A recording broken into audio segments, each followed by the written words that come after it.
सभी को मेरा नमस्कार एवं शुभ संध्या। IFPH द्वारा आयोजित हिंदी दैनिक वेबिनार श्रृंखला के 1034वें भाग में आप सभी का स्वागत है। वेबिनार की शुरुआत हम लोग एक मौन प्रार्थना से करेंगे। धन्यवाद सभी का। आज के हमारे हिंदी वेबिनार श्रृंखला के इस कड़ी में हमारे मेहमान और आज के इस शैक्षणिक वेबिनार में एक बहुत ही अनुभवी चिकित्सक एवं अंतर्राष्ट्रीय स्तर की वक्ता डॉक्टर प्रोफेसर रश्मि शुक्ला जी उपस्थित है। ये हमारे लिए बहुत गर्व की बात है। डॉक्टर रश्मि शुक्ला ने महाराष्ट्र यूनिवर्सिटी में हेल्थ साइंसेज से वर्ष 2004 में BHMS की उपाधि प्राप्त की है तथा इसके पश्चात मुंबई विश्वविद्यालय से MD ऑर्गेनन ऑफ मेडिसिन की उच्च डिग्री अर्जित की है। ये वर्तमान में प्रोफेसर एवं विभागाध्यक्ष के रूप में ऑर्गेनन ऑफ मेडिसिन एवं होम्योपैथिक दर्शन क्षेत्र के अकादमिक नेतृत्व प्रदान कर रही हैं। उन्हें क्लिनिकल प्रैक्टिस, शिक्षण, शोध एवं प्रशासन का 2 दशकों से अधिक का समृद्ध अनुभव प्राप्त है। आपने राष्ट्रीय एवं अंतर्राष्ट्रीय स्तर पर अनेक शोध पत्र प्रस्तुत एवं प्रकाशित किए हैं तथा 25 से अधिक प्रतिष्ठित मंचों पर व्याख्यान दिए हैं। आप होम्यो एड के निदेशक और हैं जो होम्योपैथी के लिए समर्पित एक अंतर्राष्ट्रीय एडटेक मंच है। डॉक्टर रश्मि शुक्ला को उनके उत्कृष्ट योगदान के लिए प्राइड ऑफ होम्योपैथी, कोविड योद्धा सहित अनेक सम्मान एवं पुरस्कार प्राप्त हो चुके हैं। इनकी विशेष पहचान एक प्रभावशाली वक्ता, प्रेरणादायक शिक्षक और आधुनिक दृष्टिकोण वाली होम्योपैथिक विचारक के रूप में है। आज के इस वेबिनार में इनके अनुभव और विचार निश्चित रूप से हम सभी के लिए अत्यंत लाभकारी सिद्ध होंगे। तो आइए डॉक्टर रश्मि शुक्ला का हम लोग हार्दिक स्वागत करते हैं। मैडम, आपका इस मंच पे बहुत बहुत स्वागत है और मैं आमंत्रित करती हूँ कि आप अपना व्याख्यान प्रारंभ करें और अपने ज्ञान और अनुभव से हमें साझा करें। और एक और बात कि डॉक्टर रश्मि शुक्ला कोई नई वक्ता नहीं है। इन्होंने इस प्लेटफॉर्म पे बहुत सारे टॉपिकों पे अपना विचार और अपने ज्ञान को हमसे साझा किया है। बहुत बहुत धन्यवाद मैडम आपका फिर से आने के लिए। अब मैं आपको ये प्लेटफॉर्म देती हूँ कि आप फिर से अपने ज्ञान और अनुभव को हमसे साझा करें और हमें लाभान्वित करें। जी जी, बहुत बहुत धन्यवाद फिर से मुझे बुलाने के लिए और मेरी ओर से कुछ उन शब्दों को सुनने या समझने के लिए और शायद वो दर्द या वो ईगरनेस और एक्साइटमेंट भी फील करने के लिए जो मैं शायद फील करती हूँ। और मेरा पर्पस वक्त से वक्त निकालकर जो है इस पर्टिकुलर मंच में आने का सिर्फ और सिर्फ इसलिए रहता है, ये रहता है कि किसी तरह से शायद हम आप के वो बात या वो मैसेज या वो इच्छा जाहिर कर पाए जो हम होम्योपैथी के भविष्य को सुगठित करने के लिए करते हैं। इस पर्टिकुलर प्रेजेंटेशन का प्रयोजन भी वही है, future of homeopathy, that is futuristic homeopathy. आज से 5 साल, 10 साल, 20 साल, 15 साल, 50 साल बाद होम्योपैथी कैसी हो सकती है और उसे किस तरह से हम लोग आज क्या करेंगे ताकि फ्यूचर में जो हमें चाहिए होम्योपैथी उस आकार प्रकार में आए, ना कि उन विकारों में जाए जो अभी कुछ 5-10 सालों से जा रही है। सारा का सारा पर्पस बस यही है कि फ्यूचर ऑफ होम्योपैथी को समझे, उसका प्रोजेक्शन करे, उसे प्लान करे और अपने अपने स्थान पर रहकर उसके लिए एक योगदान दे। मेरी स्क्रीन शेयर डिसेबल दिख रही है, सो अगर आप इनेबल कर लें तो मैं स्क्रीन शेयर कर सकती हूँ। कई बार ऐसा होता है कि मुझे ऐसा लगता है कि काफी लर्नेड और एक्सपीरियंस लोग भी हैं यहाँ पर, तो रादर देन मैं बस बोलती जाऊं या कोई भी एक स्पीकर बोलता जाए, मुझे कई बार ऐसा लगता है कि इसमें एक इंटरैक्टिव फॉर्मेट का भी प्रोविजन होना चाहिए। इनिशियल जो है इंटेंशन सेट होने चाहिए कि हम क्या चाह रहे हैं इस प्रेजेंटेशन में, और थोड़ा और इसको इंटरैक्टिव होना चाहिए ऐसा मुझे लगता है। लेकिन स्टिल मैं मंच की गरिमा को फॉलो करूंगी और इंटरेक्शन नहीं लूंगी, लेकिन प्लीज मेरा स्क्रीन एनेबल कर दीजिए शेयरिंग। IFPH टेक या समवन जो कर सकता है, होस्ट है। यस मैम, मैं हाँ, प्लीज कर दीजिए।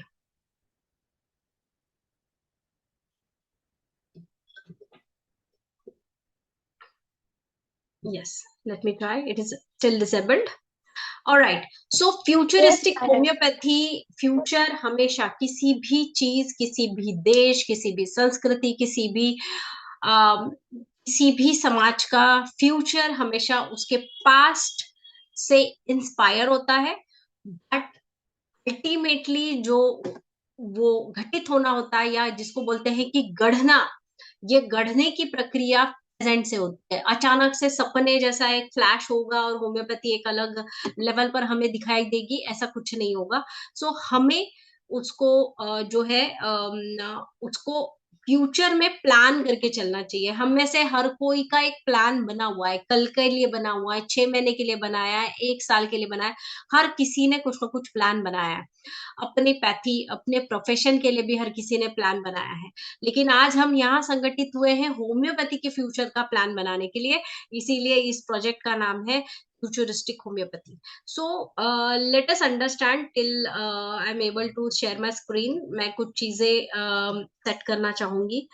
जो सबसे पहले है कि हमें जो इम्पोर्टेंट जो है एक चीज समझनी होगी कि फ्यूचरिस्टिक होम्योपैथी या होम्योपैथी को एडवांस्ड करना, इसका मतलब ये जरा भी नहीं है कि होम्योपैथी को अपने आप को प्रूव करना है।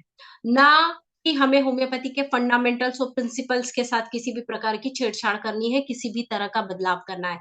क्योंकि जैसे जैसे हम इस प्रेजेंटेशन में आगे बढ़ेंगे और आप सब लोगों ने इस चीज का भरपूर अनुभव कर लिया है कि होम्योपैथी के लॉज और प्रिंसिपल्स एटर्नल थे, एटर्नल है और हमेशा रहेंगे। सिर्फ होम्योपैथी को एक अपने आप को प्रेजेंटेबिलिटी के मायने में एक खास तरीके से अपने आप को प्रेजेंटेबल बनाना है, एक्सेप्टेबल बनाना है। ठीक है, क्योंकि अब जो है एडवांस हाईटेक जनरेशन है, हमको ऐसे सवाल पूछती है जो शायद हमने पढ़े भी नहीं होंगे। तो हमें इन सब लोगों को सही ढंग से सेटिस्फैक्टरीली जवाब, अभी जो अगली जनरेशन है बहुत लॉजिकल है, हमें उन्हें एक सेटिस्फैक्टरी आंसर देने के लिए हमें अपने आप को अपडेट और अपग्रेड करना है। इसका मतलब होम्योपैथी को बदलना नहीं है, होम्योपैथी को जस्ट एक अपडेट करना है और एक नए अंडरस्टैंडिंग के साथ आने वाली नई जनरेशन को लॉजिकली एक्सप्लेनेबल बनना है, रैशनल बनना है और कन्विंसिंग बनना है। ठीक है। So till I'm able to share the presentation, मैं आपको इसी तरह से फ्रैगमेंट में कुछ चीजें समझाने की कोशिश करती हूँ। जैसे ही मैडम मेरा इनेबल हो जाए या मैं को होस्ट बन जाऊं, आप मुझे प्लीज बताइए, तब तक के मैं जारी करती हूँ। जी मैम, जी मैम। तो होम्योपैथी बेसिकली उसे किसी भी तरह की पहचान की जरूरत नहीं है, किसी भी तरह का प्रूफ देने की जरूरत नहीं है, क्योंकि millions and millions people homeopathy पे ट्रस्ट कर रहे हैं, होम्योपैथी अपने रिजल्ट्स दे रही है। और उस जिस तरह से होम्योपैथी की पॉपुलैरिटी है वो सिर्फ और सिर्फ किसी के खैरात पे नहीं है। होम्योपैथी ने अपने रिजल्ट के दम पर लोगों के दिलों में, लोगों के जीवन में जगह बनाई है। जिन जिन लोगों ने होम्योपैथी के क्योर को फील और एक्सपीरियंस किया है, वो जीती जागती खुद ही एडवोकेट है। वो लोग होम्योपैथी के, तो होम्योपैथी जो भी ग्रो हुई है अपने बल पे ग्रो हुई है। और हमें सिर्फ क्या करना है, हमारा होम्योपैथी कितने ढंग से साइंटिफिक है, ये इसको एक खास तरीके से डेमोन्स्ट्रेट करके नई जनरेशन को समझाना है, उनको जो समझ में आए उस भाषा में। मान लीजिए अभी देखिए, कई बार हमारे तुरंत बाद एक रीजनल लैंग्वेज का चालू हो जाता है सेशन। तो भले ही वो स्पीकर मुझे पसंद हो, मान लो भले ही मुझे लगता है कि इसके पास नॉलेज बहुत अच्छा है, लेकिन अगर वो किसी और लैंग्वेज में बात कर रहा है तो मैं, मतलब कोई भी वहां ज्यादा देर तक रुक नहीं सकता, क्योंकि वो लैंग्वेज ही नहीं समझ में आएगी। तो कैसे कनेक्ट ही नहीं हो पाते हम उस प्रेजेंटेशन से। ठीक उसी तरह से अगर हम वाइटल फोर्स। मैं आपको डिस्टर्ब करने के लिए क्षमा चाहती हूँ। आप अब को होस्ट है मैम, आप ट्राई करके देखिए एक बार, पीपीटी शेयर हो जाएगा। जी जी जी, हो रहा है। Thank you so much. तो स्क्रीन दिख रही है सबको? परफेक्ट। तो yes ma'am. Homeopathy, thank you so much ma'am. तो होम्योपैथी को अपने आप को किसी भी तरह से डिफेंड करने की जरूरत नहीं है। हमें सिर्फ और सिर्फ ये करने की जरूरत है कि अपने आप को उस भाषा में, उस उस तरीके से अपने आप को हाईलाइट करना है, उस तरीके से अपने आप को प्रेजेंट करना है जो तरीका या जो भाषा लोगों को समझ में आए। कि बस यही फ्यूचरिस्टिक होम्योपैथी है कि हमें अद्यावत हर बदलते समय और भाषा और समझदारी के साथ साथ हमें अपने आप का रेलेवेंस बताना है। ठीक है, मुझे कई बार इस चीज का, ये मैंने कई बार मेंशन भी किया होगा कि जब लोग हमें एम्पेरिकल बोलते हैं कि भैया ये एक्सपेरिमेंटल स्टडी है या एक्सपेरिमेंटल साइंस है, सबसे पहले हमारा आर्सेनिक फ्लू में तब भी काम करता था, आज 200-250 साल बाद भी काम कर रहा है और अगले 500 साल बाद भी काम करेगा। लेकिन इनकी जो मेडिसिन तब काम करती थी फ्लू के लिए, आज वो टॉक्सिक और लीवर और कैंसर के लिए घातक साबित हो गई है। पैरासिटामोल, सिनारेस्ट, सब कुछ। और अब आगे में भी जो है पता नहीं और अभी कौन सी ड्रग आएगी। तो एक्सपेरिमेंशियल साइंस कौन है? साइंस एक्सपेरिमेंशियल होता है, लेकिन उसके प्रिंसिपल्स कभी भी कायम रहते हैं, एटर्नल रहते हैं, तभी वो साइंस साइंटिफिक तरीके से सस्टेनेबल होता है। सो हमें अपने आप को सस्टेनेबल रखने के लिए जल्द से जल्द अपने आप को उन भाषा में, उन तरीके से अपने आप को अपग्रेड करना होगा कि हर इंसान वो बात समझ पाए जो होम्योपैथी कहना चाहती है। So what is modernising of homoeopathy? So basically foundational principle homoeopathy के टाइमलेस है, ये हम सब ने देख लिया। उसके फंडामेंटल सारी मेडिसिन और उनका एक्ट करने का तरीका, उनका स्फीयर ऑफ एक्शन, ये सब कुछ टाइमलेस है। इनको डायग्नोसिस की भी कई बार जरूरत नहीं है। नया नया तरीके का कोई भी बीमारी आएगा, वो दवा बराबर से उसी पैथोफिजियोलॉजिकली एक्ट करती है, वो करेगी और रिजल्ट्स लाएगी। वो हम सब ने देखा कोविड में। So the case of integration basically जिस तरह से मॉडर्न मेडिसिन का हुआ है, मॉडर्न मेडिसिन का एक्सेप्टेबिलिटी, अब आप देखिए इतने हॉरिबल रिजल्ट्स। मतलब बीच में मैंने ये सुना था या देखा था कि फाइजर करके जो ड्रग कंपनी है, उसको किसी ने कॉन्ग्रेचुलेट किया था कि पिछले 45 सालों से आप मेडिकल और बायोसाइंसेस में रिसर्च कर रहे हैं और आपने इतना बिलियन का जो है बजट खा लिया है, और अभी भी एक सिंगल क्योर आपने प्रूव नहीं किया है कि हमने इतना रिसर्च करके इस बीमारी को ये क्योर दिया है, and that's the fact. Pfizer company जो सबसे ज्यादा मानी जाती है, अब तो बहुत ज्यादा मानी जा रही है, लोगों को पता चल रहा है कि उसकी असलियत क्या है। सो पर फिर भी लोगों में एक अजीब तरह का एक्सेप्टेंस है, एक अजीब तरह का कंपेलिंग एक्सेप्टेंस है सिस्टम ऑफ मेडिसिन के लिए, क्योंकि ये सिस्टम उनको समझ में आती है, ये सिस्टम उनके हर डाउट्स को क्लियर करती है। हमें भी वो टून और वो लैंग्वेज में आना पड़ेगा, क्योंकि मॉडर्न मेडिसिन की पॉपुलैरिटी जस्ट क्विक रिजल्ट्स नहीं है। मॉडर्न मेडिसिन की पॉपुलैरिटी गारंटी ऑफ क्योर तो बिल्कुल भी नहीं है, लेकिन उनका जिस तरह से उन्होंने अपने आप को रेलेवेंट रखा है, वो क्यों इतना बढ़िया ग्रो कर पाए? क्योंकि उन्होंने तुरंत बायोमेडिकल, बायोफिजिक्स, जो जो आया हर चीज को उन्होंने अपने आप में इनकॉर्पोरेट किया, अपने साइंस में इंटीग्रेट किया। अब ग्रेज एनाटॉमी देखिए, मैंने एग्जांपल दिया था कि ग्रेज एनाटॉमी देखिए, ग्रेज एनाटॉमी का पहला पब्लिकेशन, पहला जो एडिशन होता है, वो 1921 में पहला एडिशन था। और जब मैंने 19 आई थिंक 99 में कुछ देखा, तो वो मेरे ख्याल से 84th एडिशन था, और अब शायद और भी 110th एडिशन हो गया। सोचो एनाटॉमी, ह्यूमन पता नहीं कितने थाउजेंड्स ऑफ इयर्स से सेम ही है। उसकी दो ही आंखें हैं, दो हाथ है, दो पैर है, सब सेम है उसमें। एनाटॉमी में क्या इवॉल्व होगा? वो तो सेम ही रहेगा। लेकिन एडिशन में इवोल्यूशन देखिए। एनाटॉमी जैसे स्टैटिक सब्जेक्ट को भी ये लोग इतना कंटिन्यूअसली अपग्रेड करते हैं, उसको रीडिफाइन करते हैं, री एस्टैब्लिश करते हैं। तो होम्योपैथी या कोई भी मेडिकल साइंस कितना डायनामिक होना चाहिए, कितना इंप्रूव होना चाहिए, कितना फास्ट पेस में उसने अडेप्ट करना चाहिए, यही चीज इन लोगों ने की है। So despite of the kind of cures they are able to create, they are, उन्होंने अपने आप को रेलेवेंट बनाए रखा हमेशा से ही। तो होम्योपैथी यहाँ पे एक जगह पे वीक हो जाती कि वो रेलेवेंट नहीं रह पाती, और उस लैंग्वेज में लोगों को कम्युनिकेट नहीं कर पाती। वो साइंटिफिक है जिस लैंग्वेज वो समझ जनता समझ रखती है। और अब आगे तो और एडवांस्ड और एआई वाली बीटा जनरेशन आ रही है, तो हमें डेफिनेटली बहुत ज्यादा अपने आप को इवॉल्व करने की जरूरत है। सो बेसिकली हमें अगर होम्योपैथी की सस्टेनेबिलिटी और इफेक्टिवनेस को जो मेडिकल के पैराडाइम जिस तरह से चेंज हो रहे हैं, सोसाइटल जो नीड्स है वो जिस तरह से चेंज हो रही है, जो मैंने एक्सप्लेन किया, अगर हमें उसको सस्टेनेबल बनाए रखना है तो हमें ये अडेप्टेबिलिटी मस्ट है, कंपलसरी है।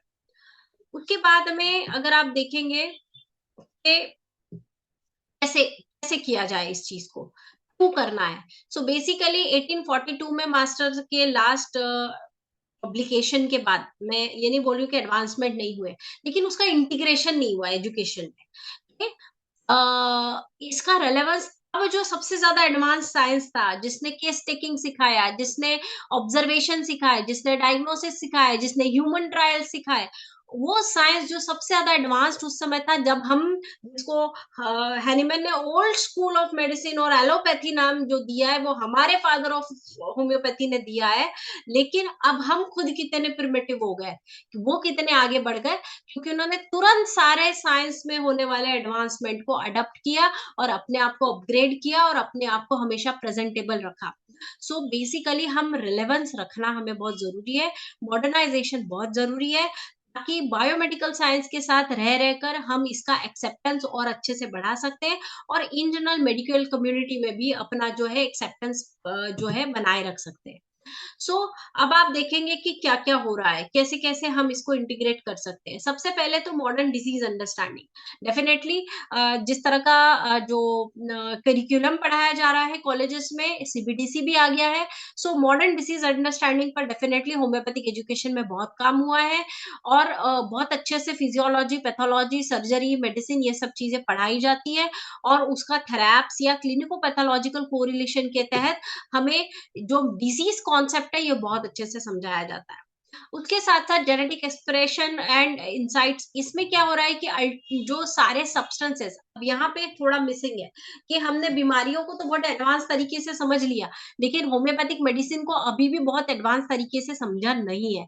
मैंने शायद mysteries behind homeopathic drug dynamisation, मुझे नहीं पता मैंने यहाँ प्रेजेंट किया है कि नहीं किया है, लेकिन उस पर्टिकुलर प्रेजेंटेशन में मैंने सारे मॉडर्न कंपाइल किए थे एक्सपेरिमेंट्स अराउंड होम्योपैथिक डायनामाइज्ड सब्सटेंस में एक्चुअली केमिकल बॉन्ड्स पर क्या होता है, एनर्जी लेवल कैसे रीड होती है, और क्या एग्जैक्टली exactly उस केमिकल में हो रहा है, और वो इन विट्रो इन विवो कैसे एक्ट कर रही है। एपिस मेलिफिका जैसे कई सब्सटेंस, उसके अलावा नैनो पार्टिकल डेमोन्स्ट्रेशन, और क्लिनरी फोटोग्राफी से कैसे हम एनर्जी स्ट्रक्चर जो है वो डिफाइन कर पा रहे हैं होम्योपैथी की मॉडर्न साइंस के। Unfortunately most of 90% of these experiments were accidental, कि हमने उसको जबरदस्ती कनेक्ट किया होम्योपैथी से। 10% वर डेफिनेटली विथ होम्योपैथी, कि होम्योपैथी को ध्यान में रखते हुए, होम्योपैथिक मेडिसिन को एक्सप्लोर करते हुए वो एक्सपेरिमेंट किए गए। लेकिन हमें अभी भी इस फील्ड पर एक्ट करने की बहुत जरूरत है, कि how exactly are homoeopathic chemical nature is changing. It's not that one medicine is added to 7 oceans के, 7 ओशियंस को हमने ऐड किया तो जाके 30 सी पोटेंसी बन रही है। So it's not dilution, homoeopathic medicine are not dilution, they are potentise activated active substance. और ये थ्योरी को प्रूफ करने के लिए जितना भी साइंटिफिक रिसर्च हुआ है, ये सब करिकुलम में जब आता है, जब बच्चा पढ़ेगा, देखिए अभी आप प्रेजेंटेशन है चल रहा है, आप देख रहे हो, सुन रहे हो, आपको समझ में आया, लेकिन वो बच्चा पढ़ रहा है जब, भी अगर उसको ये चीज भी फार्मेसी में अगर ऐड कर दी जाए कि एग्जैक्टली क्या हो रहा है केमिस्ट्री लेवल पर, एनर्जी लेवल पर क्या हो रहा है उस पर्टिकुलर सब्सटेंस या सोल्यूशन में, वो और कॉन्फिडेंट फील करेगा कि मेरी दवाइयां सात समंदर में एक ड्रॉप नहीं है, मेरी दवाइयां एक पावर हेल्ड करती है जो रिजल्ट लाती है। जब फार्मेसी में जब हम, और ऑर्गेनल में जब natural, dynamic, what ever, invisible, इस तरह से स्पेक्युलेटिव सब्जेक्ट सब लैंग्वेज में हम जब बच्चों को पढ़ाते हैं, समझाते हैं, तो क्या होता है कि बच्चा इधर एनाटॉमी, फिजियोलॉजी, जेनेटिक्स पढ़ रहा है, और उधर वो नेचुरल, डायनामिक, वट एवर पढ़ रहा है, इनविजिबल पढ़ रहा है, वो रिलेट नहीं कर पाता, और बच्चा खुद ही कन्विंस नहीं हो पाता कि होम्योपैथी में कुछ साइंटिफिक है, और वो कहीं ना कहीं ये कन्विंस होता चला जाता है कि यार सब बोलते बराबर है, होम्योपैथी साइंटिफिक नहीं है। लेकिन होम्योपैथी साइंटिफिक है, उसकी साइंटिफिसिटी हम बच्चों को वक्त रहते नहीं पढ़ा रहे। इसीलिए देखिए, जर्नलिंग करना, प्रोजेक्ट सबमिट करना, ये सब कंपलसरी है। एज अ स्टूडेंट इतना वास्ट मेडिकल सिलेबस है कि बच्चा वही पढ़ता है। मैंने खुद ने भी वही पढ़ा जिसमें मार्क्स है, जिसमें ज्यादा पूछते हैं वही पढ़ते हैं हम लोग, क्योंकि खत्म ही नहीं कर सकते, उतना ज्यादा सिलेबस होता है। हमें कंपलसरी टॉपिक में रिसर्च आर्टिकल्स पर कोई सबमिशन या कोई पेपर होना चाहिए, छोटा सा ही भले ही क्यों ना हो। तो बच्चे रिसर्च के भी टॉपिक और आर्टिकल्स को पढ़ के प्रिपेयर करके उस पर मार्क्स होने चाहिए, तब जाकर उनको होम्योपैथी की साइंटिफिसिटी पता भी चलेगी, वो पढ़ेंगे भी, उसकी एग्जाम भी देंगे, और वो अपडेटेड भी रहेंगे कि होम्योपैथिक में साइंटिफिक वर्क हो रहा है। मैंने एक कई कई बार कहा है, सीसीआरएच के एजुकेशनल आरओटीपीज में भी कहा है, जो भी रिसर्च आप लोग कर रहे हो, आप रिसर्च का एक छोटा सा कंक्लूजन आपको पेपर पब्लिसिटी में डालना चाहिए और बच्चों को देना चाहिए कि बेटा इस साल ये स्टडीज हुई और इन्होंने ये फैक्ट्स एस्टैब्लिश किए, ताकि बच्चे में भी कॉन्फिडेंस आए कि हाँ, बहुत ही साइंटिफिक में किसी स्ट्रीम में आया हूँ, और वो कॉन्फिडेंटली अपने आप को एज अ डॉक्टर, एक साइंटिफिक डॉक्टर की तरह अपने आप को कैरी करे और जो है रिजल्ट क्रिएट करे। उसके साथ साथ जो बायोकेमिस्ट्री जो है होम्योपैथी में, वो इंटीग्रेट करना बहुत ज्यादा मिसिंग है। अभी होम्योपैथिक हो रेमेडी, अब तो है मेडिसिन कैसे बनती है उस पर भी हमें एक्सपेरिमेंट्स करने हैं, या किए हैं तो बच्चों को पढ़ाने हैं, हम सब ने पढ़ने हैं। उसके साथ साथ एक्चुअल क्योर कैसे होता है। अभी मैंने एक बार गोवा में होम्योपैथिक हमारे की एक कॉन्फ्रेंस थी, उसके लिए मैंने एक प्रेजेंटेशन प्रिपेयर किया। रूमेटॉइड आर्थराइटिस में वो लेडी का केस आरए निगेटिव से आरए पॉजिटिव से आरए निगेटिव हो गया था। तो मैंने जब डाला, ये अब 10 साल 12 साल पुरानी बात है, तो मैंने उसमें डाला कि मुझे एक ऐसा वीडियो चाहिए कि रूमेटॉइड आर्थराइटिस ऑटोइम्यून मॉलिक्यूल से जॉइंट में इन्फ्लेमेशन कैसे बनता है। मैंने जब उसके वीडियो ढूंढे, मुझे मिल गए। एक्चुअली इतना एआई नहीं था, लेकिन कुछ भी नहीं था, जीरो था, लेकिन फिर भी मुझे उसके वीडियोस मिल गए कि रोमेटाइड आर्थराइटिस में एग्जैक्टली आर्थराइटिस डेवलप कैसे होता है, या फिर HLA-B27 पॉजिटिव होने के बाद में आरए फैक्टर बढ़ने के बाद में एग्जैक्टली क्या होता है ब्लड में, और वो जॉइंट्स पर किस तरह का इम्पैक्ट डालते हैं। लेकिन जब मैंने होम्योपैथिक मेडिसिन कैसे रिवर्स कर सकती है ऑटो इम्यूनिटी को, या एलर्जीज को, या रेस्ड पैरामीटर्स को, तो मुझे कुछ नहीं मिला। मुझे तुरंत में समझ में आया कि भाई, यहाँ पे हमने अपने आप को कहीं रखा ही नहीं है, हमने अपने आप को प्रेजेंट ही नहीं किया है। So this is where I want we need to study research and establish publish that we are doing such and such kind of results, creating such and such kind of results and effects. So we need to demonstrate that molecular interaction impact, which will tell how exactly our homeopathic medicine is able to recover at a molecular level, what kind of recovery, what kind of, how exactly we are able to create the cellular behavior.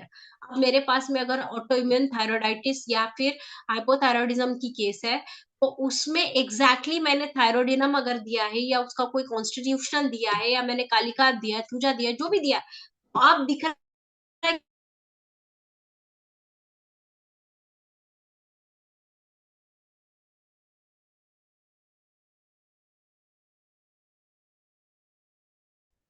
Fully modernise कर पाएंगे।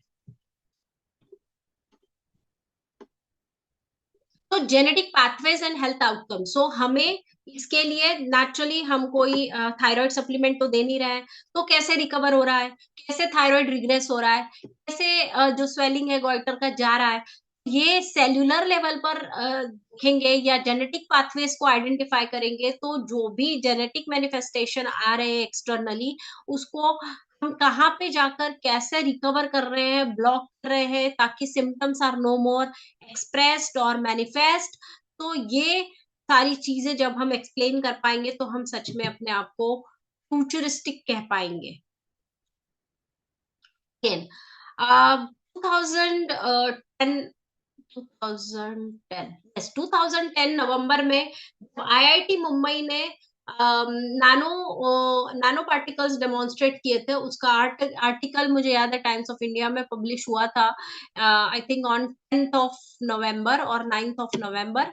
और 10th of November को एएचएमएल की conference थी, और उसके next day ही मुझे जो है हमारी पहले पब्लिकेशन हुआ, वो था homeo preamble to my organon of immunopathy. तो हमने ये कॉपीराइट मई में ही ले लिया था, और जिसका पब्लिकेशन आईआईटी मुंबई ने नवंबर में किया, और उसके वेरी नेक्स्ट डे हमारी जो बुक है वो पब्लिश हुई, इम्यूनोपैथी। वहां पे हमने यही कहा था कि homeopathy is nanopathy, it acts at a nano level and it modifies the immunity and its medicine, जिसको ट्रूली कहा जाता है कि नैनो लेवल पर है और वो एक्ट कर रही है। तो ये हमने वो सारा चीज उसमें एस्टेब्लिश किया था। तो बेसिकली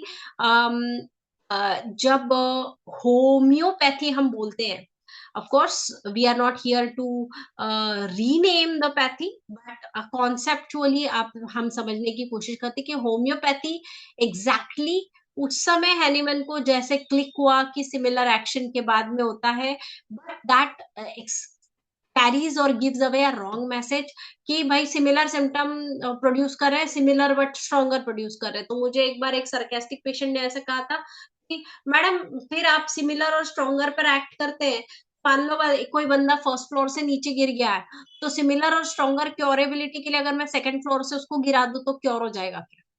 आपके सिस्टम तो यही कहती है। उनका मतलब इस वजह से भी हमारे काफी हंसी उड़ी है। सो बेसिकली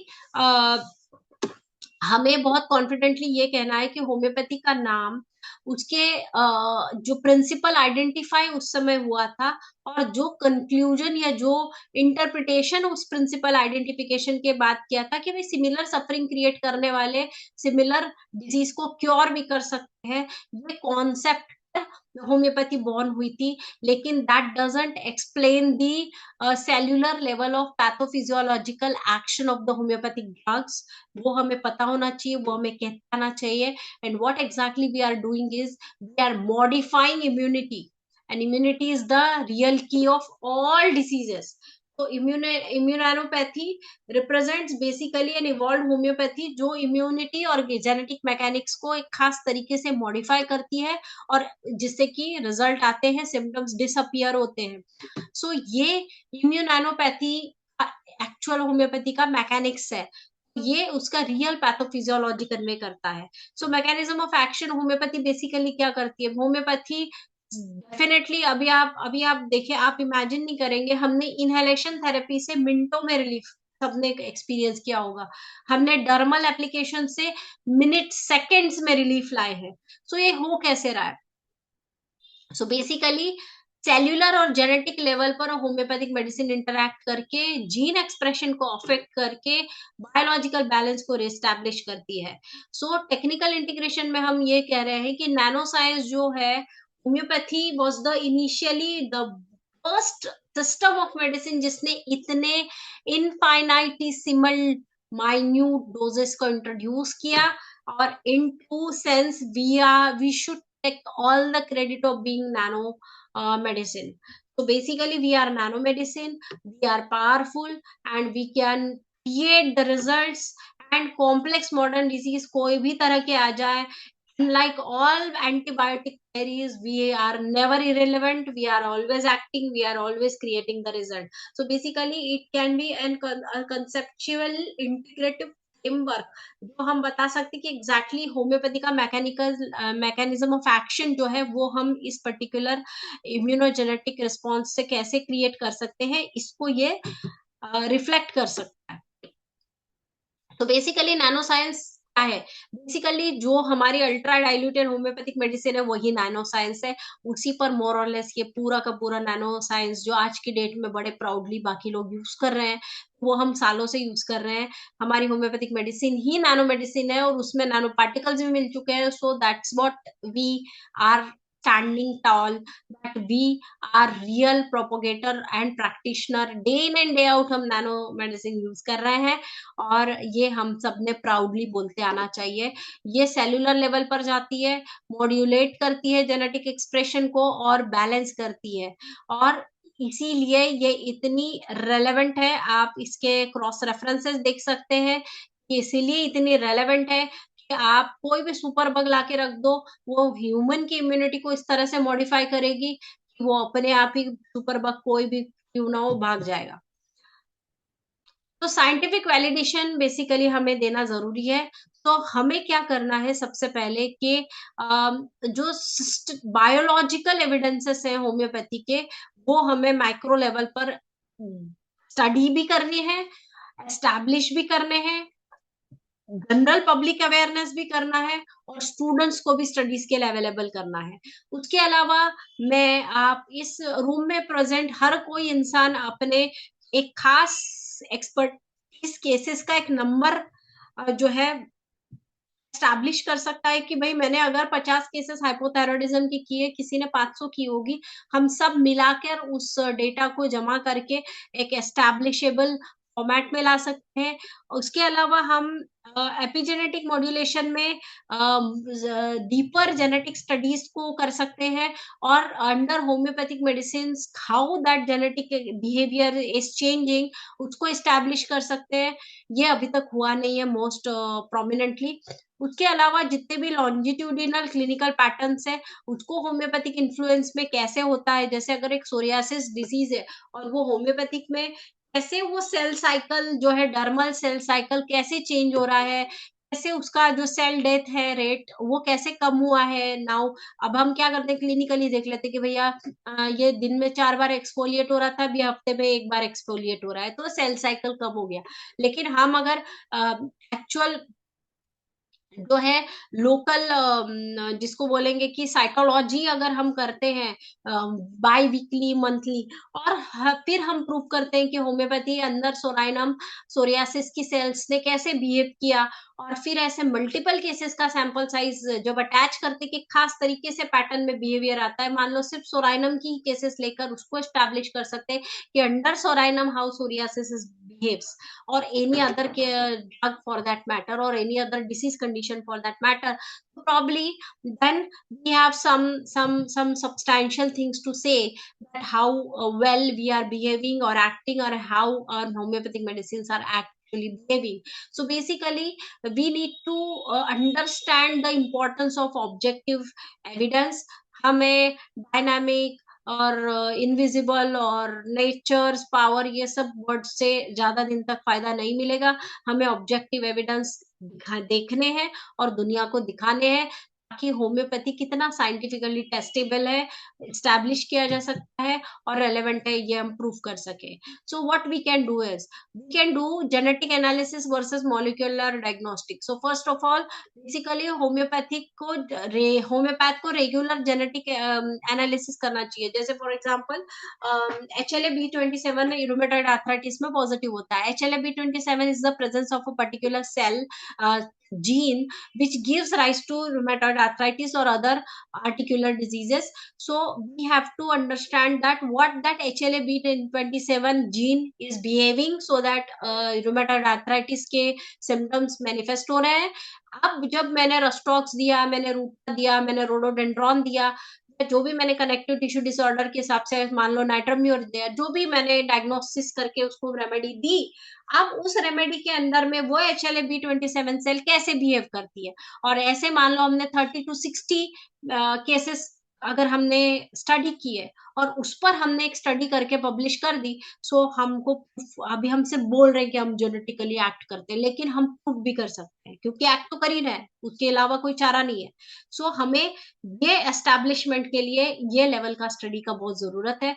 उसके अलावा मॉलिक्यूलर डायग्नोस्टिक्स में जहां पर इन विट्रो इन विवो में जो बायो मार्कर्स होते हैं, जो भी आजकल डिजीजेस का पैरामीटर माने जाते हैं, कैंसर्स में बायो मार्कर्स होते हैं, मोरल ऐसा भी डायग्नोसिस थायराइड में भी देख लो बायोमार्कर C8 TSH। सो हम उसको कैसे इन्फ्लुएंस कर रहे हैं, ये तो हम day in and day out रखती है कि हमारी मेडिसिन के बाद TSH कैसे कैसे इंप्रूव हो गया, हमारी मेडिसिन के बाद शुगर कैसे इंप्रूव हो गया, LFT कैसे इंप्रूव हो गया, KFT कैसे इंप्रूव हो गया, GFR कैसे इंप्रूव हो गया, सो यूरिया क्रिएटिनिन को हम कैसे अफेक्ट कर पा रहे हैं। जैसे जैसे हम इस चीज को एस्टैब्लिश करते जाएंगे, तो हमारा साइंटिफिसिटी अपने आप ही प्रूव होता चला जाएगा।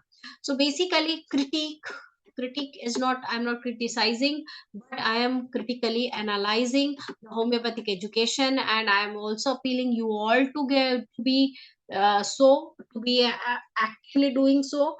Is basically why this is happening. This is happening because of fragmented curriculum. I do accept and admit and appreciate ke CBDC has put up a best possible format of teaching methodology. Wonderful, no problem. But I am questioning the content. So basically एक और हम उनको Harrison पढ़ा रहे हैं जो medicine में है, और वो उसमें लिख रहा है कि भैया एसिडिटी अगर हुई है तो पेंटॉप 40 देना है, ठीक है। और एट द सेम टाइम हम उनको बोल रहे हैं कि अगर एसिडिटी हो रही है तो नक्सोमी का भी देना है। सो बच्चे को रिजल्ट दिखाने होंगे, क्योंकि हम आईपीडी में बच्चों को खाली आईपीडी में खाली ओपीडी में बिठाकर नकली पेपर बनवाकर हम उनमें ये ट्रस्ट जनरेट नहीं कर सकते। ओपीडी आईपीडी के पेपर्स के नंबर मीट करने के लिए फेक केसेस बनवाकर हम उनको भी इम्प्रेस नहीं कर सकते, कभी भी होम्योपैथी के लिए लॉयल और कॉन्फिडेंट नहीं बना सकते कि भाई होम्योपैथी स्टिल वर्क्स, ठीक है ना। तो हमें हमारे ओपीडी और आईपीडी हॉस्पिटल्स जो कॉलेजेस हैं वहां के ओपीडी और आईपीडीज जो है वो जेन्यूनली वर्क करे और जेन्यूनली रिजल्ट क्रिएट करे। सो हमें अच्छे से अच्छे क्लिनिशियंस जो है वो होम्योपैथिक एजुकेशन में आना जरूरी है, ताकि क्योंकि क्या होता है अनफॉर्चुनेटली ऐसा बोला जाता है कि जो क्लिनिकली नहीं कुछ ज्यादा कर पाता तो वो टीचर बन जाता है। तो ये सही तो नहीं है, मैं सही नहीं मानती हूँ पर्सनली, लेकिन कुछ हद तक सही भी है, क्योंकि जो एकेडमिक्स में चले जाते हैं तो वो क्लिनिकली बहुत ज्यादा सीरियसली चीजें करते नहीं है। जो क्लिनिकली एक्टिव होता है वो अपने एक्सपीरियंस से उतना कॉन्फिडेंस अपने बच्चों में जनरेट करके देता है। So that's why I call whatever is happening in homoeopathic colleges as a fragmented curriculum, कि हम ब्लैक बोर्ड्स पर पता नहीं कितना पढ़ाते हैं और हम बेड साइड पता नहीं कुछ नहीं पढ़ा पाते ना, उनमें वो कॉन्फिडेंस ला पाते हैं। सो हमारी नेक्स्ट जनरेशन और फ्यूचर ऑफ होम्योपैथी कहाँ है। उसके साथ साथ मॉडर्न बायोलॉजी या मॉडर्न मेडिसिन और इन्वेस्टिगेटिव मोडालिटीज, मैं इस पर जितने भी होम्योपैथिक इंस्टीट्यूशन है उनकी जो भी ओपीडी आईपीडी सेटअप्स है वो हम सब जानते हैं, उसका हाल भी हम सब जानते हैं। सो हम जानते हैं कि इस सेटअप से, इस मशीन से, इस डिफेक्टिव फैक्ट्री से निकलने वाला प्रोडक्ट कैसे निकलेगा। उसके साथ साथ अब आगे तो बात ही छोड़ दो, जब क्लिनिकली ठीक से कुछ नहीं चल रहा है तो lack of research methodology training वो कहाँ से आएगा। हर किसी को जान चुराना है, हर किसी को करिकुलम कंप्लीट करना है, हर किसी को फॉर्मेलिटीज कंप्लीट करने हैं और बच्चों को भी किसी भी तरीके से कोर्स कंप्लीट करके डिग्री लेना है। सो किसी को भी होम्योपैथी सच में ना पढ़ना है ना बढ़ानी है। सो कहीं ना कहीं ये अप्रोच हमें बहुत ज्यादा गहराई से ठीक करना है, क्योंकि जब तक ये एपैथी चलती रहेगी, सरकार की एपैथी भी चलती रहेगी और चीजें कहीं भी बहुत बेहतरी की ओर जाती हुई नहीं दिखाई देंगी, हमारा फ्यूचर ब्राइटर नहीं दिखाई देगा, हमें उसे बनाना पड़ेगा। So future of homeopathy basically जब तक वो एक साइंटिफिक थिंकर नहीं बन जाता, एक अच्छा क्लिनिशियन नहीं बन जाता, होम्योपैथी का और होम्योपैथ दोनों का कोई फ्यूचर है नहीं। So what we have to understand is we have to learn from the past. अब जो हुआ हो गया, लेकिन अब आगे जो होगा उसको हम पूरे तरीके से कंट्रोल कर सकते हैं, और किस तरीके से हम होम्योपैथी के ऑथेंटिसिटी को और अच्छे से स्टैब्लिश कर सकते हैं। जितने भी टीचर्स यहाँ पे हैं जो भी किसी न किसी रूप में अगर इंस्टीट्यूशन से कनेक्टेड है, अपने अपने इंफ्रा में क्लिनिकल स्टडीज को बढ़ावा दे, पेशेंट्स ओपीडी आईपीडीज को बढ़ावा दे, उसको जेन्यूनली डेवलप करें और उसके रिजल्ट वो बच्चे को देखने दे, और तभी उनके हॉस्पिटल और कॉलेजेस से कॉन्फिडेंट होम्योपैथ बाहर निकलेगा और होम्योपैथी का फ्यूचर बनाएगा। सो बेसिकली जैसे हम अभी प्रैक्टिस में मैंने जैसे थायराइड की दिया है, we have to make student understand the patterns beyond pathology, कि सिर्फ एक थायराइड नहीं है, उसका पैटर्न देखो, इंडिविजुअलाइजेशन देखो और उसके हिसाब से आप मेडिसिन दो और देखो कि कैसा रिजल्ट आ रहा है। यदि हम इस हिसाब से पैथोलॉजी से माइजन तक के ब्रिजिंग करके उसको सिखा पाएंगे, समझा पाएंगे, जो स्टुअर्ट क्लोज ने भी बहुत अच्छे से करने की कोशिश की है, बच्चे को वो चीज समझेगी, साइंटिफिक तरीके से समझेगी, और बच्चा कहीं ना कहीं रिलेट कर पाएगा कि homeopathy is really a good science and I am proud of being a homeopath. तो बेसिकली फ्यूचर रोड मैप क्या है, क्योंकि भाषण और प्रवचन तो बहुत होते हैं लेकिन इम्प्लीमेंटेशन में ही हम लोग मार खाते हैं, जो मुझे लगता है कि हम सब ने मिलकर एक प्रण लेकर ही करना पड़ेगा। सो बेसिकली अगर हमें नेक्स्ट फेज एक सही और ब्राइट फ्यूचर की तरफ जाना है, तो सबसे पहले हमें होम्योपैथी को पढ़ाते समय ही मॉडर्न बायोमेडिकल साइंसेस के साथ पढ़ाना है, यानी कि रिसर्च मेथोडोलॉजीज को कंपलसरी करना है, इंडिविजुअलाइजेशन कैसे हो रहा है, एक-एक ड्रग प्रूविंग में अंदर में क्या क्लिनिको-पैथोलॉजिकल चेंजेस हो रहे हैं, वो सारी चीज़ों के साथ जब हम सब पढ़ाएँगे उसको मटीरिया मेडिका, तो उसको ज़्यादा अच्छे से समझ में आएगा। और पूरा करिकुलम और रिफॉर्म करना है और क्लिनिकल बनाना है और बेड साइड और लैब बेस्ड बनाना है, क्योंकि हम ब्लैक बोर्ड और व्हाइट बोर्ड पे कितना पढ़ाएँगे। होम्योपैथी या कोई भी मेडिकल साइंस है, ये एक एक्शन लर्निंग का साइंस होना चाहिए। इसको जितना ज़्यादा से ज़्यादा क्लासरूम के बाहर पढ़ाएँगे, तो ज़्यादा अच्छे से बच्चे पढ़ेंगे और प्रैक्टिशनर्स और टीचर्स का और अच्छे से ट्रेनिंग होना चाहिए और साथ ही इंटरडिसिप्लिनरी अप्रोच के साथ में जो है, हम अगर हमारे स्टडीज़ को रिडिफाइन कर पाएँ, तो बच्चा सही निकलेगा। एथिकल रिस्पॉन्सिबिलिटी बेसिकली है हमारी कि हम मेडिकल सिस्टम जो जिस तरह स्पीड से इवॉल्व हो रही है, हमें भी अपने आप को इवॉल्व होना होगा। पेशेंट की सेफ्टी और ट्रांसपेरेंसी को ध्यान रखते हुए बट साइंटिफिकली हमें इंटीग्रेट करते हुए अपने आप को आगे बढ़ना होगा। घा एविडेंस गाइडेड प्रैक्टिस हमेशा होनी चाहिए, एस्टैब्लिशमेंट होना चाहिए, तो स्टैंडर्डाइजेशन आएगा। जैसे कि अगर आपने role of thyroidinum in hypothyroidism या role of sarcodes in certain clinical condition और नोज़ोड्स, यदि हमने इस पर कोई पेपर पब्लिश किया है, किसी ने कहीं तो किया होगा। उसने उससे क्या सीखा, वो उसी ने सीखा। लेकिन क्या वो पेपर में पब्लिश हो सकता है? क्या वो मैगज़ीन्स में पब्लिश हो सकता है? क्या वो इंस्टीट्यूट्स में जा सकता है? क्या वो हम वहाँ पे आने वाला हर एक बच्चा पढ़ सकता है? और बच्चा तब तक नहीं पढ़ेगा जब तक उसकी एग्ज़ाम नहीं होगी उस पर और उसको मार्क्स नहीं मिलेंगे। सो क्या वो एक करिकुलम का हिस्सा बन सकता है? ये सारे पॉसिबिलिटीज़ पर वर्क करना पड़ेगा। तभी जो है प्रोफ़ेशन आगे बढ़ेगा, इसका एक ब्राइट फ्यूचर पड़ेगा। बेसिकली यही रीज़न है ये सब नहीं करने या कर पाने की, किसी भी जिस भी रीज़न से है इसीलिए हमारा जो रेलेवेंस है वो डिक्लाइन हुआ है। इसीलिए केंट के समय जहाँ अमेरिका में बड़े-बड़े असाइलम और बड़े-बड़े होम्योपैथिक हॉस्पिटल होते थे, आज होम्योपैथ वहाँ पे डॉक्टर भी नहीं कहलवा सकता अपने आप को, क्योंकि मॉडर्न साइंस जिस स्पीड से इवॉल्व हुई, मॉडर्न मेडिसिन ने उससे दुगनी स्पीड से उसको अब्सॉर्ब किया और वो रेलेवेंट बन गई और वो मॉडर्न हो गई और हम प्रिमिटिव हो गए। सो ये इक्वेशन को हमें बदलना होगा। हम भी एडवांस थे, हम अब भी एडवांस्ड हैं, सिर्फ हम एडवांस भाषा में बोलना सीख जाएँ, तो नेचुरली हम अभी भी अपने आप की अपनी जगह क्लेम कर सकते हैं। सो हमें साइंटिफिक स्टैग्नेशन जो हुआ है, वो समझना होगा और आगे का विज़न कैसे करना है, उसे क्राफ्ट करना होगा। So basically integrating the evidence based medical system जब हम करेंगे, तभी जो है होम्योपैथी का विज़न जो है होगा एस्टैब्लिश, जिसमें हमें मॉडर्न बायोमेडिकल साइंस के साथ में साइंटिफिक वैलिडेशन करते हुए एक सही मेथोडोलॉजी जो है ट्रीटमेंट की लानी होगी और कंटेम्पररी हेल्थ केयर और प्रैक्टिसेस और एजुकेशन में रेलेवेंट बने रहने के लिए उस भाषा और उस तौर तरीके से अपने आप को एस्टैब्लिश करना पड़ेगा, तो ही एक फ्यूचर बनता हुआ दिख रहा है। सो कंट्रीब्यूशन हमने जो किया है, वो ये किया है कि हमने नैनो स्केल पर्सपेक्टिव के रिलेटेड सारे एक्सपेरिमेंट्स को कंपाइल किया है। हैनीमैन के हर एक फंडामेंटल प्रिंसिपल और कार्डिनल प्रिंसिपल को साइंटिफिकली टेस्टिफाई करके प्रूफ किया है कि everything he said was right and still today it is right.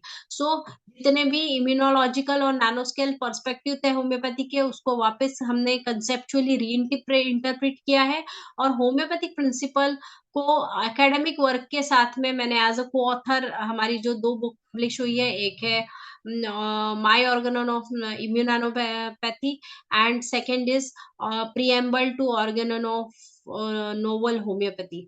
सो ये सारी चीजें जो है ये किसी भी तरह का कंपटीशन हमारे ओरिजिनल बुक को नहीं है, ये सिर्फ उन्हीं बुक्स को और बेहतर तरीके से एक्सप्लेन करने की कोशिश की है ताकि बच्चा उसे पढ़े, समझे और प्राउड फील करे कि वो भी होम्योपैथिक एक अच्छा साइंटिफिक फील्ड में आया है, और बहुत कुछ है उसके हाथ में करने का, जो बहुत सारे सिस्टम ऑफ मेडिसिन मिलकर भी नहीं कर सकती, वो होम्योपैथी अकेले कर सकती है।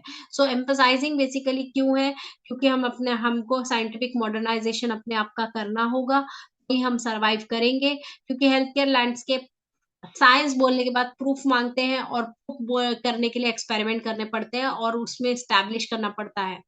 सो हमें कंटेम्प्रेरी साइंस के पैरामीटर्स पर अपने आप को लाना पड़ेगा, इनोवेशन को एम्ब्रेस करना पड़ेगा, पढ़ाई में भी एम्ब्रेस करना पड़ेगा, रिसर्च को एक रेगुलर चीजें करनी पड़ेगी, ना कि खरीदे हुए जो है डिसर्टेशन लिखकर लोग एमडी कर रहे हैं। ये सब रोकना होगा, और एक जेन्युइन रिसर्च को सबने प्रमोट करना पड़ेगा। और मैं चाहती हूँ हर कोई, अभी ठीक है हम पढ़ नहीं रहे, पढ़ा नहीं रहे, लेकिन अगर क्लिनिकली हम जितनी भी केसेस ठीक कर रहे हैं उसका एक डेटा बैंक बनाए, उस पर एविडेंस के साथ में वो केसेस जमा करें, और एक अच्छा नंबर मीट होते ही उसको स्टडी करके, उसका मास्टर टेबल बनाकर, उसका कंक्लूजन डिराइव करके वो रिसर्च प्रोजेक्ट सबमिट करें, आईएफपीएच के टाइटल के अंदर में एज एन ऑर्गेनाइजेशन सबमिट करें, सीसीएच सीसीआरएच में सब सबमिट करें, कॉमन पब्लिक प्लेटफॉर्म है वहां पर शोकेस करें कि देखो आप, कई बार इतनी सी बात के लिए कोई तो दवा आ जाती है और वो पेपर में भी आ जाता है, दुनिया को पता चल जाता है, और बोलते हैं कि एक्सपेरिमेंट्स आर अंडर वे, अभी तक प्रूफ नहीं हुआ है, लेकिन दवा का नाम सब पब्लिसिटाइज्ड हो गया। तो यहाँ पे हम लोग भी मिस कर रहे हैं कि हमने इतनी अच्छी अच्छी चीजें, या इस परसेंटेज से डिसीजेस को ठीक किया है, वो पेपर में आए, कॉमन पब्लिक को पता चले, अभी जो है बात बनेगी। So basically, all I appeal through my this particular presentation is to evolve. Everyone, all of us needs to be evolved, so that the scientifically validated future will come into existence, because we all are responsible for the future of homeopathy.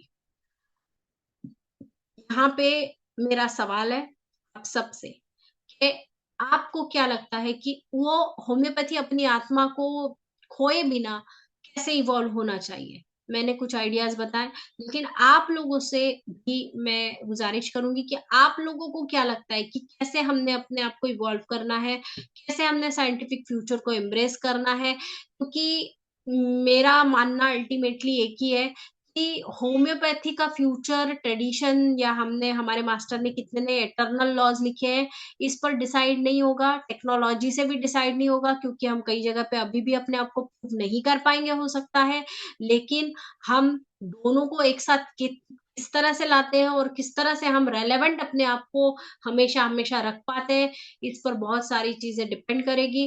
तो मुझे लगता है कि इस particular slide से मैं आप सबको सवाल देना चाहती हूँ, और एक सिग्निफिकेंट टाइम भी मैंने बचाया है डिस्कशन के लिए, क्योंकि हमेशा यही होता है कि मेरे प्रेजेंटेशन पार्ट 1 पार्ट 2 पार्ट 3 में प्रेजेंट होते हैं, लेकिन मेरा ऐसा कहना है कि हमें इस पर मंथन की जरूरत है कि हम हमारे फ्यूचर को कैसे क्राफ्ट करेंगे, और सब लोग होम्योपैथी को कहाँ देख पा रहे हैं, कहाँ देखना चाहेंगे, और किस तरीके से हर कोई क्या-क्या करेगा, आईएफपीएच का प्लेटफॉर्म क्या करेगा। So I think we need to discuss over this, and that's why I have left this time for discussion, that how are we going to bring the technology and tradition of homeopathy together. So over to you, कौन conduct करेगा? Thank you ma'am, बहुत बहुत धन्यवाद। आपका ये जो presentation था वो बहुत ही इंस्पायरिंग था, और सही में आपने बिल्कुल सही कहा है कि what we can do for to promote for homoeopathy. मैं सभी पार्टिसिपेंट से आग्रह करती हूँ कि अगर किन्हीं के पास कोई कमेंट है या इस पर अपने व्यूज रखना चाहते हैं तो प्लीज या तो हैंड रेज करें या कमेंट बॉक्स में आप टाइप कर सकते हैं।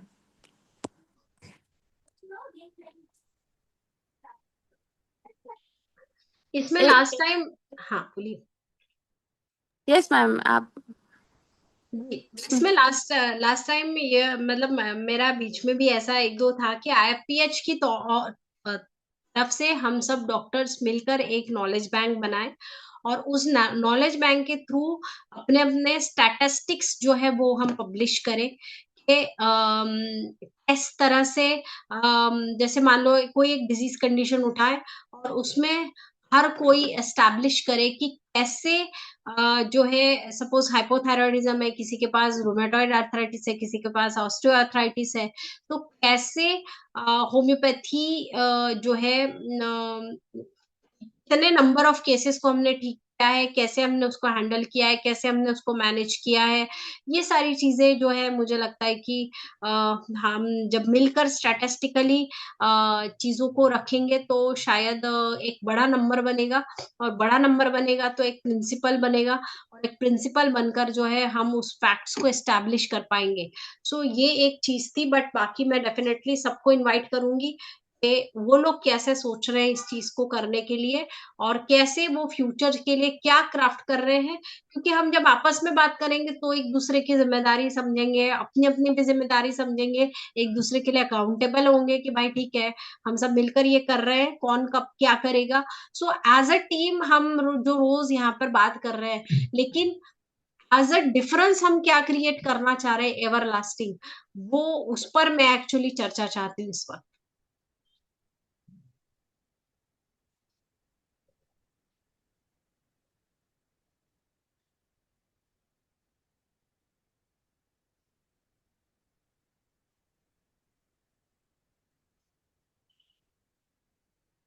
क्योंकि सिर्फ लेक्चर देकर, प्रेजेंटेशन लेकर और बहुत अच्छे हम, बहुत अच्छे हैं हम, बहुत अच्छे हम बोलकर तो मुझे नहीं लगता कि कहीं पे हम जा रहे हैं। हम हमें एक प्लान बनाना होगा और हमें उस पर एक्ट भी करना होगा। तो वो मैं जानना चाह रही हूँ कि जो भी एक्टिविटी है ये कहाँ लेके जाएगी होम्योपैथी को।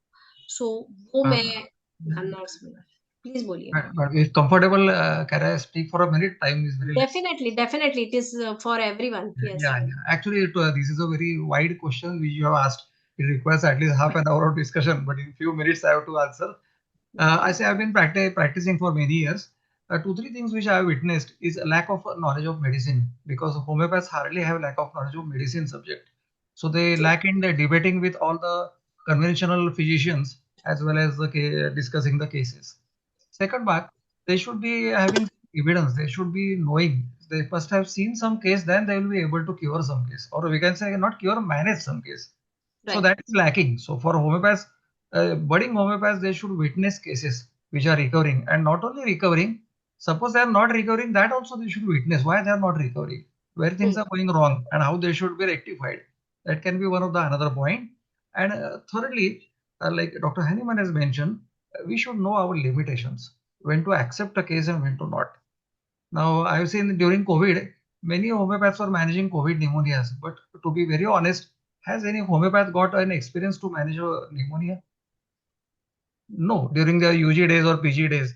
If any physician in a ICU asks us, these are the 5 cases, and can you manage them with homeopathy? I don't think we will all be ready for that because medical legal problems will be also invited.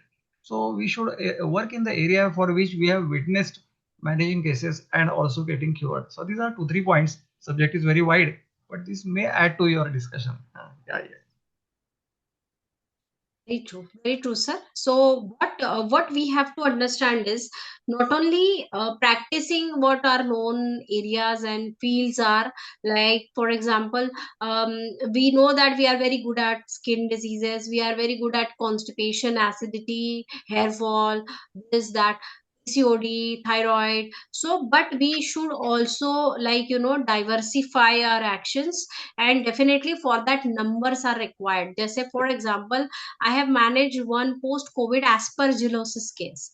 The case was diagnosed as aspergillosis, and he was advised to take that all 10-15 thousand ka injection every 4 days or something like that. And the patient was not ready. He said कि पहले ही Covid में मैं इतना बर्बाद हो गया, मैं अभी और नहीं खर्चा करूंगा, आपको जो देना दो, मैं मर गया तो भी चलूंगा, चलेगा करके. The patient came with the compromised lung function, where he was unable to maintain oxygen without regular oxygen support, and although he was discharged and at home, I released him his constitutional lycopodium. Lycopodium is a leading medicine for pneumonia. That all right sided, lower base, everything. So whatever I got the totality, I released him lycopodium straight away, because homeopathy may not had any evidences of treating aspergillosis or something like that.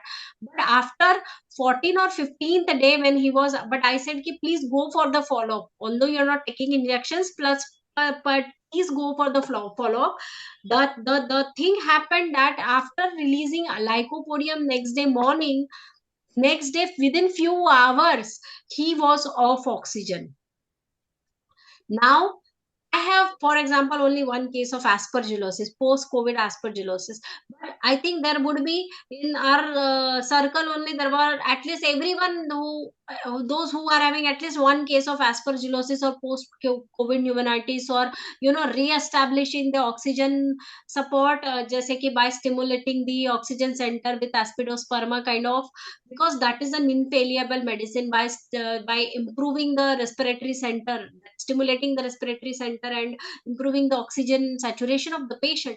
So not everyone may have multiple cases of the same condition, but this is what I am appealing here, that all of us can jointly come up with a number of significant number of cases, and where we have something to derive ki, okay, homeopathy has got this like this way, and we can, you know, that data has to be submitted through the platform of IFPH, so that, you know, that study is established and understood and now explainable, that, you know, homeopathy or lycopodium has got this kind of role in aspergillosis or post viral pneumonia or whatever. So I think we need to craft this rising above the number, because of course everyone will tell ye to self resolve bhi ho jata hai, ye to accidental cure hai. So we need to show that number. So for that, if I don't have much number, then let us join together and collect each other's number and cases and compile and derive the, create that master table and derive that how exactly the things have happened. So efficacy versus diagnosis can be doable when it comes to, which is like doable right now at whatever phase has been through our respective clinics. All of us can do the research. Only thing that is required is documentation, video, audio, all investigation, that record keeping has to be maintained very well. And then only the next way ahead is like now we will be in a process of establishing. So I think that is the first thing, that definitely in conventional things are still open, and we really need to dare, because what I feel personally after having, you know, handled so many variety of cases, that even means, sometimes even I don't know what I can do for that particular case. I get lupus or something like that, but I know something can be done. Ma'am I don't know what. हमारा हिंदी का session के समय hello समाप्त hello, हो रहा मैं है। रश्मि अच्छा हो इधर। गया, हाँ सॉरी, थैंक यू, मुझे लगा कि थैंक बचे। यू रश्मि शुक्ला जी, बहुत अच्छा आपने भविष्यवादी होम्योपैथिक के बारे में बताया। जहां तक जब IFPH में यस मैम, हमारा हिंदी वेबिनार का समय समाप्त होता है, इसलिए हम लोग ज़्यादा डिस्कशन नहीं कर पाएंगे अब। कोई लेकिन बात नहीं। ये आपका वेबिनार जो था बहुत ही इंस्पायरिंग था, और सही बात है कि जो अभी रिसर्च पेपर्स हैं हमारे BHMS के अंडर ग्रेजुएट में भी ये डालना चाहिए रिसर्च पेपर्स को। मैं ज़्यादा इसके बारे में नहीं बोलना चाहूँगी अब। बहुत बहुत धन्यवाद। आप हमेशा से एक साइंटिफिक पेपर लेके आते हैं और साइंटिफिक वे में होम्योपैथी को प्रमोट करने के लिए हमेशा से आपका ये रहा है, और उसके लिए बहुत बहुत धन्यवाद मैम। सभी इसके साथ साथ मैं सभी पार्टिसिपेंट्स का भी धन्यवाद देती हूँ, और इसके साथ मैं ये हिंदी सेशन को समाप्त करती हूँ और सेशन इंग्लिश सेशन को हैंड ओवर करती हूँ। Over to doctor Manoj sir. This sorry sir for delay. sir, please. Is the more sir.